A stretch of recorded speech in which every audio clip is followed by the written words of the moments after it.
Alright, welcome back to the Ultimate Fighter recap show where I, recap each episode of the Ultimate Fighter no matter how bad it is. And I gotta say, this episode was actually one of my favorite episodes. It had everything. Stakes were on the line, a pretty decent fight, a nice KO, a Conor McGregor win finally. Also, some nice interactions with Conor McGregor and Michael Chandler. This episode is definitely one of the better ones, and I was hoping that more episodes would be like this. We even had room after the fight where, we saw Conor McGregor and Michael Chandler talk to Dana White. So there was a lot of interesting interactions. While the other episodes feel so formulaic, build up to the fight, episode ends, and we barely have any Conor McGregor and Michael Chandler interaction. Well, this had a bit of everything, even some funny Conor McGregor moments, which is why anybody is going to want to watch the show. So I think this is a great episode, maybe the best of the season. So as much as I usually kind of talk shit about the show, and lately I've been pretty fed up with the show, this episode was good. So I got to give it credit. It's good. But guys, before we continue, I just want to remind you guys to hit the subscribe button, like, comment, and share, because we're trying to hit 20K by the end of the year. So you guys should just hit the notification bell. It'll let you know when I will upload new videos, and it'll help with the algorithm.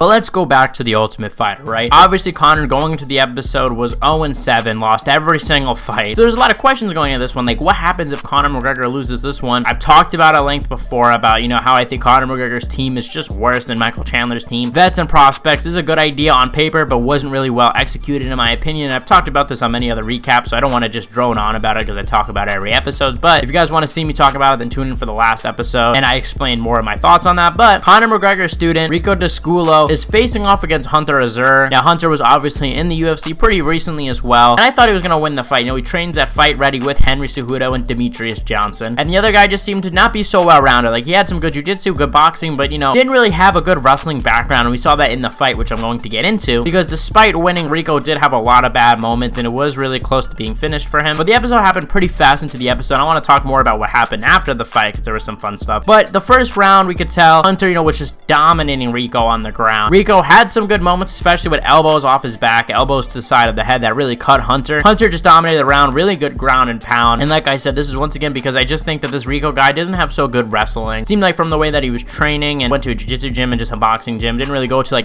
MMA gym or even focused on wrestling too much. He had some good takedown defense early on, but eventually Hunter wore him down. And in the second round, in the first round, you could even tell that there was a discrepancy on the feet. You could tell that Hunter was nowhere near as good, and you could tell he was just kind of panic shooting in the first round, got a takedown. So this round, it was definitely a lot more comfortable for Rico because Hunter wasn't really able to take him down. Hunter got some good shots in, and in the middle of the round, Rico lands a nice right hand to the ear, putting out Hunter and just Hulk smashing his face. I've seen the memes all over, and it was wow, what a performance from Rico. Finally, Team McGregor gets a win after 8 episodes. Finally took them just 8 episodes, and yeah, they have one guy in the semifinal. Now, I've asked this before, and I'm gonna ask you guys again. I want to know in the comment section below, but how do you decide who wins the Ultimate Fighter? Did Michael Chandler already win, or let's just say if Rico wins, right, the bantamweight one, does that mean Michael Chandler and him tied the Ultimate Fighter? I don't know. I think most people probably consider Michael Chandler the winner, but yeah, Conor McGregor finally gets a win, and you saw how happy he was. I was dying. He's just running around the octagon, screaming, so happy that he finally got a win, because you could tell it was on his mind. Last episode, you saw he was talking to Dana White saying, hey, what happens if I get swept? What's gonna happen with the team? So you could tell he was really worried going into this matchup. Definitely a lot of pressure on both sides, because also on Michael Chandler's guy, there was a lot of pressure on him in all fairness, because look, he's the final guy, right? If he loses, then he loses out on Chandler's clean sweep. So yeah, you could imagine, don't just think, oh, it's only pressure from McGregor. Also, he had a lot of pressure going into that one, but it just seemed like the other guy, he caught him, got the knockout, a really good knockout, and Michael Chandler and Conor McGregor at the end, once again talking shit to Roosevelt Roberts. It's just so weird, their beef. Why the hell do these guys have beef? One of them is nowhere near the UFC, and one of them is the biggest star in the UFC.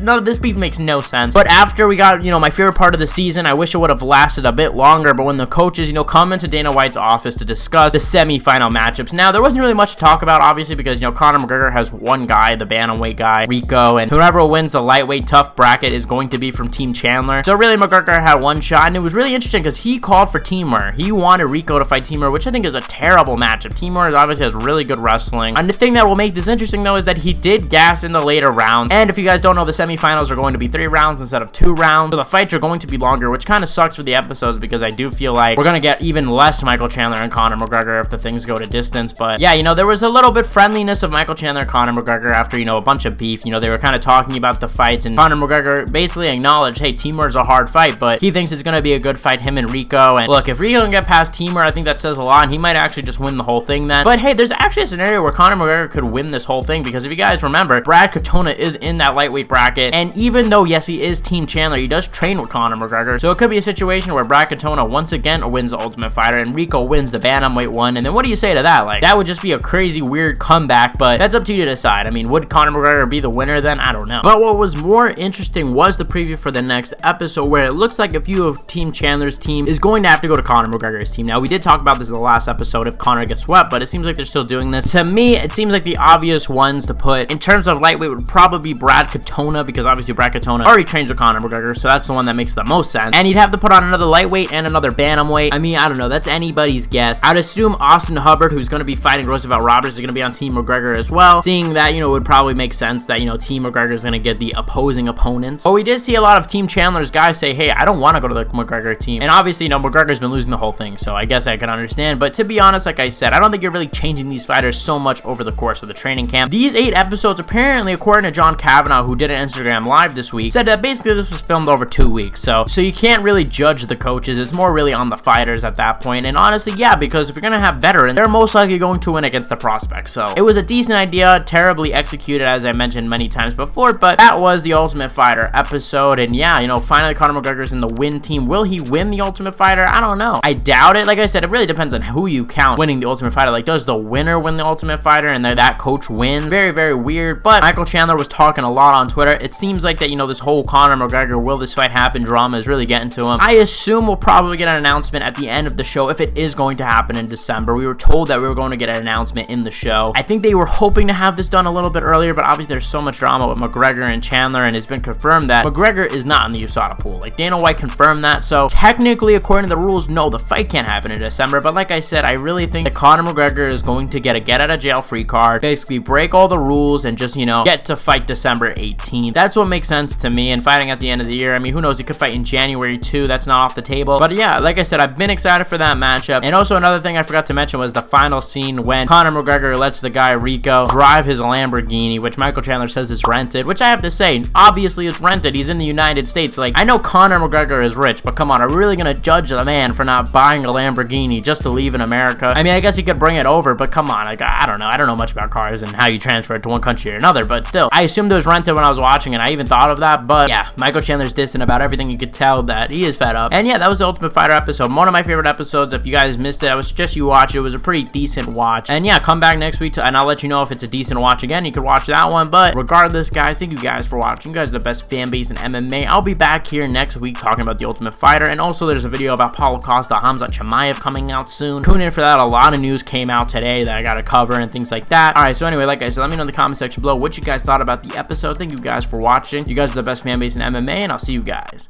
in the next one.